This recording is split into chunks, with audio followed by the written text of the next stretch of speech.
Hello అండి, welcome back to my channel Priya cooking and crafts. ఇవాళ నేను పాల మీద మీగడ నుంచి వెన్న నుంచి నెయ్యిని, స్వచ్ఛమైన ప్యూర్ పూసలాంటి నెయ్యిని ఎలా తయారు చేసుకోవాలో చూసేద్దాం. నేను ఇక్కడ 1 లీటర్ దాకా పాలను మరిగించి దాన్ని ఫ్రిడ్జ్లో పెట్టుకుని తీస్తున్నానండి. చూసారా మీగడ ఎలా వచ్చిందో? ఆ మీగడను వేరొక బౌల్లోకి తీసుకున్నాను. నేను ఈ మీగడని ఇలాగా 15 రోజులుగా సేవ్ చేస్తున్నానండి. దీన్ని ఫ్రిడ్జ్లో పెట్టుకొని 15 రోజుల తర్వాత తీసి వేరొక బౌల్లోకి షిఫ్ట్ చేస్తున్నానండి. దీన్ని రూమ్ టెంపరేచర్ వచ్చేంత వరకు దాన్ని గడ్డ కరిగేలాగా అలా వదిలేయాలండి. అలా వదిలేసిన తర్వాత మరొక బౌల్లో కాచినటువంటి పాలను, వేడి పాలను అందులో కొంచెం పోస్తున్నాను. ఎక్కువ పోసినా పర్వాలేదు, నేను కొంచెమే పోస్తున్నాను. పోసిన పాల మీద కొంచెం గోరువెచ్చగా అయిన తర్వాత వెంటనే 2 స్పూన్స్ దాకా పెరుగుని వేసి తోడు పెట్టాలండి. ఇలా తోడు పెట్టడం వల్ల వెన్నపూస బాగా వస్తుంది.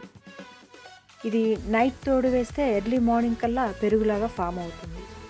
చూసారా ఇలా గడ్డగా పైన వెన్న తేలి ఎలా ఉందో? దీని నుంచి మనం బాగా ఈజీగా వెన్నను తీసేద్దాం. నేను ఇలా పప్పు గుత్తితో మెదుపుతున్నానండి. ఇలా చేయటం వల్ల వెన్న పైకి తేలి నీరంతా అడుక్కి చేరుతుంది. ఇలా 15 నిమిషాలు మెదుపుతూ ఉంటే ఈజీగా బటర్ ఫామ్ అవుతుంది.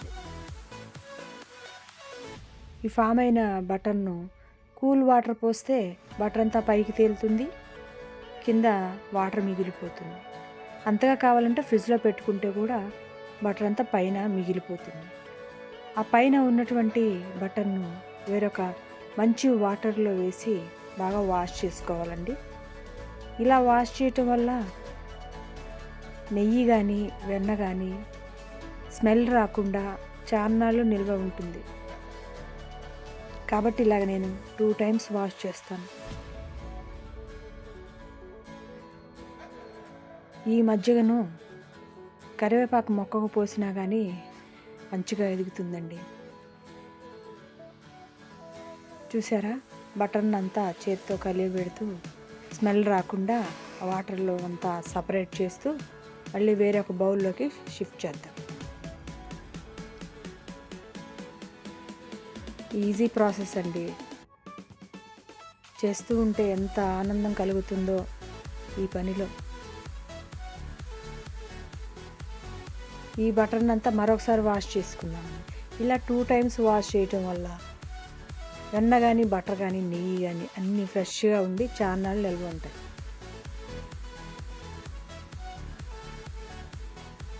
పాల మీద మేగడ నుంచి కూడా బటర్ని తీయొచ్చండి, కానీ ఇలా తీసిన బటర్ చాలా బాగుంటుంది.